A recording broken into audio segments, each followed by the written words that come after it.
Hi guys, எல்லாருக்கும் வணக்கம் guys. இந்த வீடியோவில் நம்ம என்ன பார்க்க போகிறோன்னா, இந்தியா அணி உடனான மோன்கா T20 போட்டி எங்கள் வெற்றிக்கு இதுதான் காரணம், உங்களை சும்மா விட மாட்டேன்டா, கண்டிப்பாக அடுத்த 2 போட்டி நாங்கள் தான் வெல்வோம் அப்படின்னு சொல்லிட்டு ரொம்பவே கோவத்துடன் பேசியிருக்காருன்னு சொல்லலாம். போட்டி முடிஞ்சதுக்கப்புறம் இங்கிலாந்து அணியின் நட்சத்திர வேகப்பந்து வீச்சாளர் ஜோஃப்ரா ஆர்ச்சர் அடுத்த 2 போட்டிக்கு இந்திய அணிக்கு ஓப்பனாக சவால் விட்டு பேசியிருக்காரு. அவர் என்ன பேசினார், ஏது பேசினார் சொல்லிட்டு வீடியோவில் டீட்டெயில்டாக பார்க்கலாம்.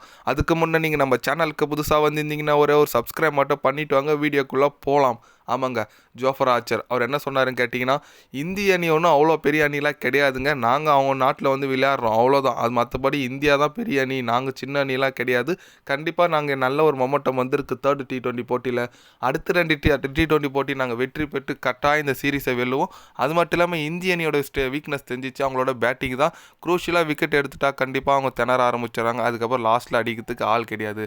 அதனால் எங்கள் இதுக்கு அட்வான்டேஜை எடுத்துகிட்டு கண்டிப்பாக அடுத்த வர மேலும் வர போட்டியில் நாங்கள் நல்ல பங்களிப்பு கொடுத்து இந்த சீரீஸை வெற்றி பெற்றால் எங்களுக்கு அதோட பெரிய விஷயம் எதுவும் கிடையாது. ஏன்னா இந்திய அணி ஒரு நல்ல அணி இல்லை, ஒத்துக்கிறேன். ஆனால் அவங்களோட ஸ்ட்ரென்த் அண்ட் வீக்னஸ் நாங்கள் தெரிஞ்சால் போதும், எந்த அணி எந்த நாட்டில் வேணால் அடிக்கலாம். கண்டிப்பாக நாங்கள் அடுத்த 2 போட்டி வென்று இந்த சீரீஸை நாங்கள் தான் வெல்வோம் அப்படின்னு சொல்லிட்டு ஜோஃப்ரா ஆர்ச்சர் பார்த்திங்கன்னா ஓப்பனாகவே பேசியிருக்காருன்னே சொல்லலாம்.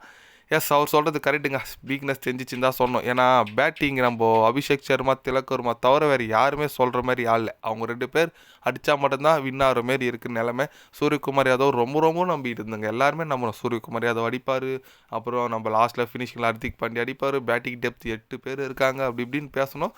ஒரு 172 ரன் அடிக்க முடியல நம்மளால், 145க்கே முடிஞ்சு போச்சு. ஒரு 26 ரன் வித்தியாசத்தில் இங்கிலாந்து அணி வெற்றி பெற்றாங்க. பார்க்க ரொம்ப கஷ்டமாக தான் இருக்குது. ஓகே, வெற்றி தோல்வி எல்லாம் வரும் தான், ஆனால் அடுத்த போட்டி இந்த மாதிரிலாம் விடக்கூடாது தலைவர்களே. ஏன்னா அடுத்த போட்டி இந்திய அணி கட்டாயம் வெற்றி பெற்றால் மட்டும்தான் சீரீஸை ஜெயிக்க முடியும். நீங்கள் சொல்லலாம் 5th T20 போட்டி இருக்குது, அதில் வெற்றி பெறலாம், அதெல்லாம் கிடையாதுங்க.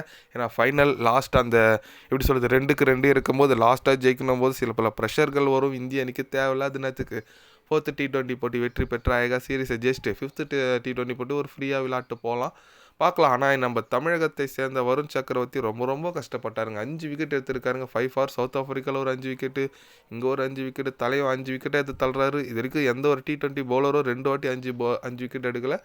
இன்டர்நேஷ்னல் நான் சொல்கிறேன், அது நம்ம வருண் சக்கரவர்த்தி செஞ்சுருக்காரு, ஒரு இந்தியன் பவுலராக செஞ்சுருக்காரு.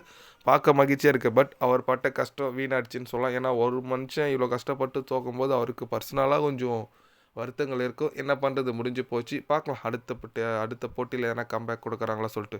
நீங்கள் சொல்லுங்கள், நம்ம இந்திய அணி அடுத்த T20 போட்டியில் எந்த மாதிரி ஒரு பிளேயிங் லெவல் போகலாம், எந்த மாதிரி ஒரு சேஞ்சஸ் பண்ணலாம், அவங்களோட கருத்து என்னன்னு சொல்லிட்டு மறக்காமல் கமெண்டில் சொல்லுங்கள். இது போன்ற ஸ்போர்ட்ஸ் நியூஸாக தெரிஞ்சுக்கணுன்னா சேனலை சப்ஸ்கிரைபும் லைக் ஒன்று பண்ணிக்கோங்க. கண்டிப்பாக கிரிக்கெட் பற்றி day by day channel update வரும், மறக்காமல் சப்ஸ்கிரைப் மட்டும் கொஞ்சம் பண்ணி வச்சுக்கோங்க. நன்றி, வணக்கம்.